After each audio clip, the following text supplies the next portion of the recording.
Hello. This is the fourth time I've tried to record this. I think this is going to come through this time. I'm going to relax a little bit. So, I want to talk about it.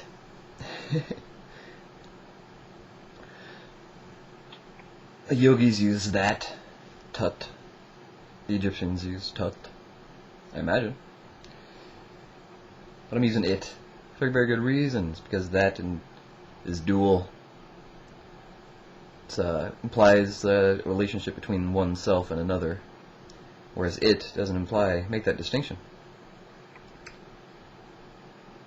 And then there's the other word that I've come up for it is care. Because both care and it, they don't have any beginning, any middle, or any end. They don't, because they're not contained by the self and other. I mean, where does... Let's not talk about where I end and you begin, right? That would be dumb. But it transcends that. As does care, right? Because whenever you're depressed or despondent or, at the end of your quote-unquote leash, wherever you're at, care is there. It's in the room, it's in you, it's in all beings. The only reason for conflict is because one person is trying to care for themselves, the other person is trying to care for themselves, and they don't understand one another's notions of care. Or they have real differences in their notion of love or care. But love, to me, implies attachment. Love, to me, implies, to me, love is like the pursuit of awe. It's not a very healthy thing to do. Chase someone else around because they create awe in you, on the expectation that they're going to continue to create awe in you, and regularly. It's like feeding fucking nickels into a slot machine, man. You want to let your life be run by a slot machine? So care is a good thing. It's that universal thing without a beginning, middle, or end. And so is it. But not love in my conception, and not that in my conception either. Not as, if I say it is as it is, that implies that it's stagnant. It's like saying being as opposed to becoming, right? And if I say a it, an it, well, an it is distinct in, again, this self-other duality, right?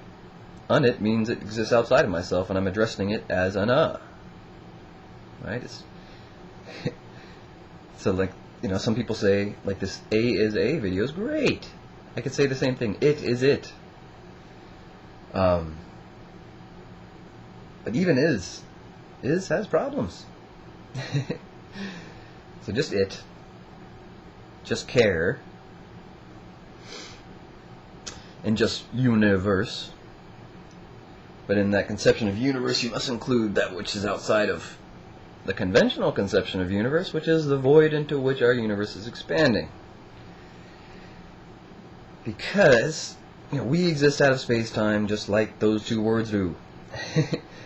And if I use a telescope, and I'm assuming this is true, I haven't done it, but if I look through a telescope at the Big Bang, AA, or I am, consciousness, I would see a little golf ball, right? A golf ball of all things. If I turn my telescope, I rest assured I'm not going to be seeing, hey at any one point in its process of expansion. And if I turn around, I put my telescope towards the edge of the universe, right, where it's meeting this infinite void, or perhaps there's other universes.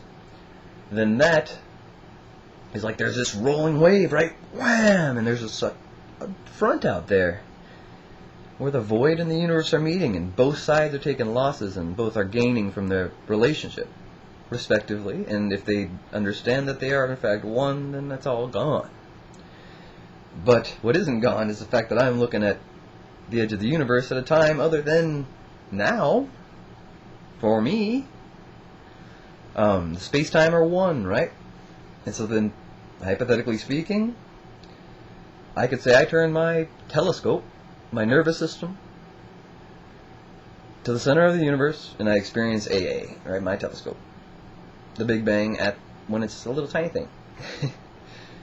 Simultaneously, I can turn my other telescope, my other eye, my other half of my nervous system, if you will, to this writing edge, the razor's edge of the universe. And nonetheless, I am embodied. So how can I exist as the center of the universe, the writing edge of the universe, and just this body at the same time? Well, again, can we step out of the I-thou duality, out of the subject-object duality, enough to embrace what is, or care, enough to care, for long enough to care, because embrace, again, is fraught with difficulty.